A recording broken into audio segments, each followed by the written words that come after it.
പട്ടികജാതി കോളനികളുടെ സമഗ്ര വികസനം ലക്ഷ്യമിട്ടുകൊണ്ടുള്ള ഗാന്ധിഗ്രാമത്തിന് മാളയിൽ പ്രൌഢോജ്വല തുടക്കം. പട്ടികജാതി കോളനികളിലെ പിന്നോക്കാവസ്ഥ നേരിട്ടറിയാനും പരിഹാരം കണ്ടെത്താനുമാണ് കെപിസിസി പ്രസിഡന്റ് രമേശ് ചെന്നിത്തല നേരിട്ട് കോളനികളിലെത്തുന്നത്. എല്ലാ ജില്ലകളിലെയും തെരഞ്ഞെടുക്കപ്പെട്ട ഓരോ പട്ടികജാതി കോളനികളിലാണ് വികസന സന്ദേശവുമായി രമേശ് ചെന്നിത്തല കടന്നുവരിക. കോളനികളിലെ സാമൂഹ്യ സാമ്പത്തിക സ്ഥിതി സമഗ്ര പരിശോധനയ്ക്ക് വിധേയമാക്കിയ ശേഷം ശാസ്ത്രീയ പരിഹാരങ്ങളാണ് നടപ്പിലാക്കാൻ തീരുമാനിച്ചിരിക്കുന്നത്. കെപിസിസി പ്രസിഡന്റ് ചെന്നെത്തുന്ന ഓരോ കോളനികളും മാതൃകാ കോളനികളായി മാറും. സാമൂഹ്യ സാമ്പത്തിക മേഖലകൾ ശക്തിപ്പെടുത്തി ജീവിതശൈലി തന്നെ മാറ്റിയെടുക്കുന്ന പദ്ധതികൾക്ക് സമയബന്ധിതമായി തന്നെ തുടക്കം കുറിക്കും. സാമൂഹ്യ സാമ്പത്തിക സർവേയുടെ അടിസ്ഥാനത്തിൽ ഓരോ കോളനികളിലും 1 കോടി രൂപ മുതൽ മുടക്കിയുള്ള വികസന പദ്ധതികളാണ് കെപിസിസി വിഭാവനം ചെയ്തിരിക്കുന്നത്. ഗാന്ധിഗ്രാമം എന്ന് പേരിട്ടിരിക്കുന്ന സന്ദർശന പരിപാടിക്ക് തൃശൂർ ജില്ലയിലെ മാള കുന്നത്തുകാട് പട്ടികജാതി കോളനിയിലാണ് തുടക്കമായത്. ലീഡർ കെ കരുണാകരന്റെ സ്വന്തം മണ്ഡലമായ മാളയിൽ അദ്ദേഹം തന്നെ രൂപം നൽകിയ കോളനിയാണ് കുന്നത്തുകാട്. അതുകൊണ്ടുതന്നെയാണ് ഗാന്ധിഗ്രാമത്തിന് മാളയിൽ വേദിയൊരുങ്ങിയതും.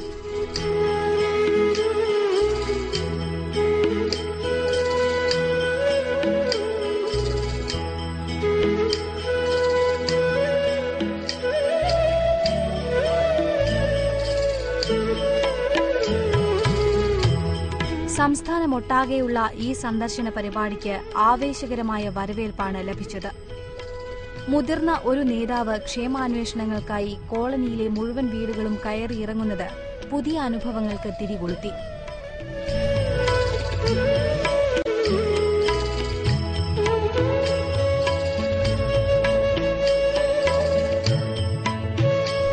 ഗാന്ധി ജയന്തി ദിനം തന്നെയാണ് ഗാന്ധിഗ്രാമത്തിന്റെ തുടക്കം കുറിക്കാനും തെരഞ്ഞെടുത്തത്. ഇന്നലെയുടെ സന്ദേശം മാത്രമല്ല, ഇന്നിന്റെയും നാളെയുടെയും സന്ദേശമായാണ് ഗാന്ധി ദർശനങ്ങളെ കാണുന്നത്. അധസ്ഥിത വിഭാഗങ്ങളെ മുഖ്യധാരയിലേക്ക് നയിക്കുന്നതിന് രാഷ്ട്രപിതാവ് കാണിച്ചു തന്ന ദർശനങ്ങളാണ് ഗാന്ധിഗ്രാമിന്റെ പ്രേരക ശക്തി. മഹാത്മജി എന്നും പാവപ്പെട്ടവനോടൊപ്പം, അവഗണിക്കപ്പെട്ടവരോടൊപ്പം, ചൂഷണത്തിന് വിധേയമായവരോടൊപ്പം ജീവിച്ചു വന്ന ഒരു മഹാവ്യക്തിത്വമാണ്. വൈദേശിക സാമ്രാജ്യത്വത്തിനെതിരായി അദ്ദേഹം നടത്തിയ പോരാട്ടങ്ങൾ രാഷ്ട്രീയ സ്വാതന്ത്ര്യത്തിന് വഴിതെളിച്ചെങ്കിൽ ആ രാഷ്ട്രീയ സ്വാതന്ത്ര്യത്തോടൊപ്പം സാമ്പത്തിക സ്വാശ്രയത്വത്തിലേക്ക്, പുരോഗതിയിലേക്ക് ഭാരതത്തെയും ഭാരതത്തിലെ ജനങ്ങളെയും എത്തിക്കാനുള്ള തീക്ഷ്ണമായ പ്രവർത്തനങ്ങൾക്ക് നേതൃത്വം കൊടുത്തിരുന്നു. സ്വാതന്ത്ര്യ സമരത്തിന്റെ പോരാട്ടങ്ങളോടൊപ്പം സമൂഹത്തിലെ പട്ടികജാതി പട്ടികവർഗ വിഭാഗങ്ങൾ അടക്കമുള്ള സാധുക്കളുടെ കണ്ണുനീരൊപ്പാൻ അദ്ദേഹം മുന്നോട്ട് വന്നിരുന്നു. ഗാന്ധിജി പറഞ്ഞിട്ടുണ്ട്, നിങ്ങളുടെ മുമ്പിൽ ഒരു തീരുമാനമെടുക്കേണ്ട കാര്യം വന്നാൽ ആ തീരുമാനം കൊണ്ട് സമൂഹത്തിൽ നിങ്ങൾ കണ്ട ഏറ്റവും ദുർബലനായ പാവപ്പെട്ട മനുഷ്യന്റെ ദൈന്യതയാർന്ന മുഖം മനസ്സിൽ കൊണ്ടുകൊണ്ടായിരിക്കണം നിങ്ങൾ ആ തീരുമാനമെടുക്കേണ്ടത് എന്ന് ഭരണാധികാരികൾക്ക് നൽകിയ ഒരു ഉപദേശമാണ്. മഹാത്മജി തന്റെ യങ് ഇന്ത്യ എന്ന പ്രസിദ്ധീകരണത്തിൽ ഒരു കാര്യം എഴുതിയിരുന്നു. രാജാക്കന്മാരും ധനികന്മാരും അവരുടെ ജീവിത രീതിക്കനുസരിച്ചുള്ള ജീവിത രീതിയിലൂടെ അവർ നടത്തുന്ന അവർക്കുണ്ടാകുന്ന സൗഭാഗ്യങ്ങൾ പാവപ്പെട്ടവർക്കും സാധാരണക്കാർക്കും പട്ടികജാതി വിഭാഗത്തിൽപ്പെട്ട ആളുകൾക്കും അനുഭവിക്കാൻ അവസരമുണ്ടാകുമ്പോഴാണ് സമത്വം ഉണ്ടാകുന്നത്. അദ്ദേഹം പറഞ്ഞു, ഇന്ത്യക്ക് സ്വരാജ് ഉണ്ടാകുന്നത് പാവപ്പെട്ടവന് സ്വരാജ് ലഭിക്കുമ്പോഴാണ്. സ്വരാജിന്റെ അർത്ഥം പാവപ്പെട്ടവന്റെ സ്വരാജാണ് എന്ന് ഗാന്ധിജി പറഞ്ഞു. ആ ഗാന്ധിയൻ ചിന്തകളാണ് നമ്മൾ ഇന്ന് ഉയർത്തിപ്പിടിക്കേണ്ടതായിട്ടുള്ളത്.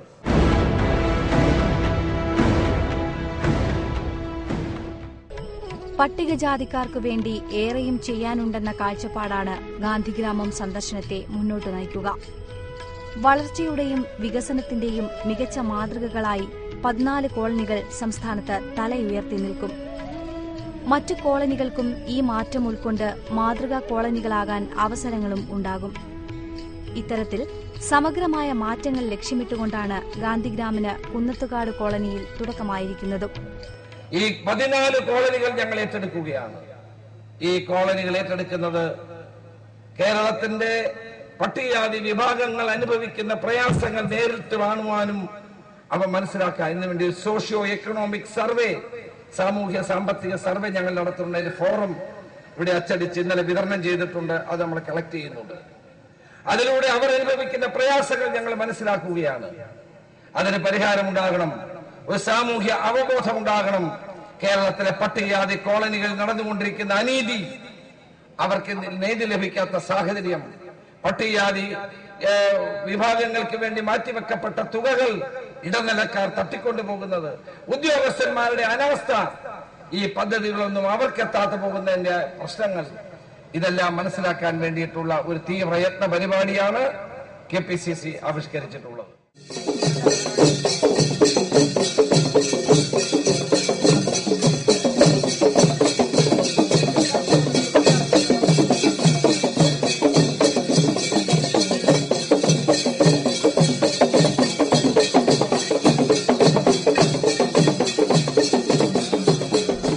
കുന്നത്തുകാട് കോളനിയിലെത്തിയ രമേശ് ചെന്നിത്തലയ്ക്കും മറ്റു നേതാക്കൾക്കും ഊഷ്മളമായ വരവേൽപ്പ് ലഭിച്ചു.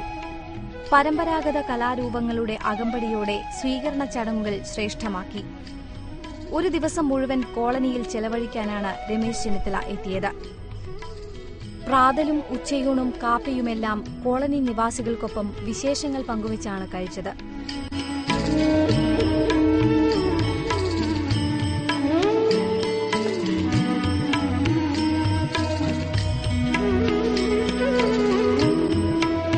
വർഷങ്ങളായി നേരിടുന്ന പ്രശ്നങ്ങളെക്കുറിച്ച് കേൾക്കാനും പഠിക്കാനും മുതിർന്ന നേതാവ് തന്നെ എത്തിയത് കുന്നത്തുകാടിന്റെ മനസ്സ് നിറച്ചു. കോളനി സന്ദർശനത്തിന് മുമ്പ് സംഘടിപ്പിച്ച ലളിതമായ ഉദ്ഘാടന ചടങ്ങും ആവേശത്തിൽ മുങ്ങി. KPCC അധ്യക്ഷന് പിന്തുണയുമായി MP-യും MLA-യും പ്രാദേശിക നേതാക്കളുമടക്കം വൻ നേതൃനിര തന്നെ അണിനിരന്നു. കുന്നത്തുകാട് കോളനി നിവാസികളെ സാക്ഷിയാക്കി ഗാന്ധിഗ്രാമിന്റെ സംസ്ഥാനതല ഉദ്ഘാടനത്തിന് മാളയിൽ തിരി തെളിയുകയും ചെയ്തു. സർക്കാരുകൾ മാറി മാറി ഭരിച്ചിട്ടും പട്ടികജാതി വിഭാഗങ്ങളോടുള്ള അവഗണന തുടരുകയാണെന്ന് രമേശ് ചെന്നിത്തല ഉദ്ഘാടന പ്രസംഗത്തിൽ പറഞ്ഞു. ഇതിന് മാറ്റം വരുത്തേണ്ടത് അത്യാവശ്യമാണെന്നും മറ്റ് വിഭാഗങ്ങളുമായി ചേർന്ന് പട്ടികജാതിക്കാരുടെ ഉന്നമനത്തിനായി പ്രവർത്തിക്കണമെന്നും KPCC അധ്യക്ഷൻ ആഹ്വാനം ചെയ്തു. മഹാനായ അയ്യങ്കാളി കൊണ്ട് പറഞ്ഞു, 4 ബിരുദധാരികളായിട്ടുള്ള ചെറുപ്പക്കാരെ കണ്ടുകൊണ്ട് എനിക്ക് മരിക്കണം എന്ന് പറഞ്ഞെങ്കിൽ ഇന്ന് 10,000-കണക്കിന് ബിരുദധാരികളും ഡോക്ടർ MA കുട്ടപ്പനെ പോലെയുള്ള മെഡിക്കൽ ഡോക്ടർമാരും എഞ്ചിനീയർമാരും ഇന്ന് നമ്മുടെ സമൂഹത്തിൽ ധാരാളമായിട്ടുണ്ട്. പക്ഷേ കേന്ദ്ര VP സജീന്ദ്രൻ ഇവിടെ പറഞ്ഞല്ലോ, ഇതിന്റെ കോർഡിനേറ്റർ, കേന്ദ്ര സംസ്ഥാന ഗവൺമെന്റുകൾ ധാരാളം പദ്ധതികൾ പട്ടികജാതി വിഭാഗങ്ങളുടെ ക്ഷേമത്തിന് വേണ്ടി നടപ്പാക്കുന്നുണ്ട്. കോടിക്കണക്കിന് രൂപയാണ്. സ്പെഷ്യൽ കമ്പോണന്റ് പ്ലാന്റ് ഉൾപ്പെടെ വിവിധ ഡിപ്പാർട്ട്മെന്റുകളിൽ പട്ടികജാതി ക്ഷേമത്തിന് വേണ്ടി പണം മാറ്റിവെക്കുന്നുണ്ട്.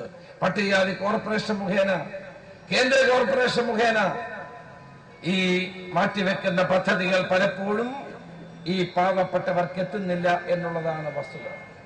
പാവപ്പെട്ട പട്ടികജാതിക്കാരുടെ ജീവിതത്തിൽ മാറ്റമുണ്ടായിട്ടില്ല. മാറ്റമുണ്ടാകണമെങ്കിൽ പട്ടികജാതിക്കാർ മാത്രം വിചാരിച്ചാൽ ആ മാറ്റത്തിന് നേതൃത്വം കൊടുക്കാൻ കഴിയില്ല എന്നുള്ളതാണ് ബഹുമാന്യനും ആദരണീയനുമായ ശ്രീ K. കരുണാകരൻ നമ്മളെ പഠിപ്പിച്ചിട്ടുള്ളത്.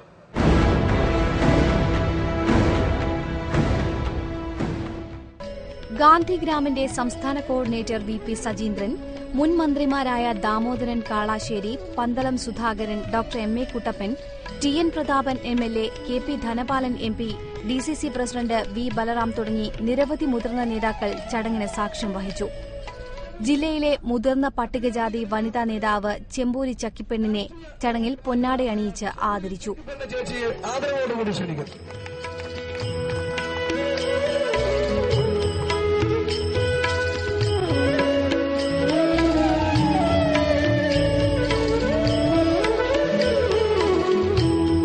കേരള പുലയ മഹാസഭ സംസ്ഥാന വൈസ് പ്രസിഡന്റ് ശാന്തഗോപാലൻ ആരതിയൊഴിഞ്ഞ് കോളനിയിലേക്ക് KPCC അധ്യക്ഷനെ സ്വാഗതം ചെയ്തു. യാത്ര നിയന്ത്രിക്കുന്ന TN പ്രതാപനാണ് രമേശ് ചെന്നിത്തലയ്ക്ക് ഗാന്ധിത്തൊപ്പി നൽകിയത്.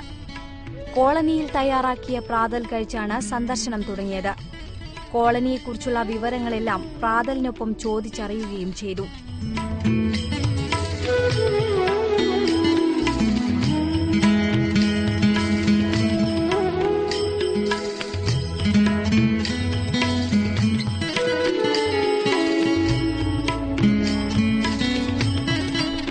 കോളനി സന്ദർശനത്തിന് തുടക്കം കുറിച്ച് രമേശ് ചെന്നിത്തല ആദ്യമെത്തിയത് കുറ്റംപറമ്പത്ത് കിളിയാണിയുടെ വീട്ടിലേക്കായിരുന്നു.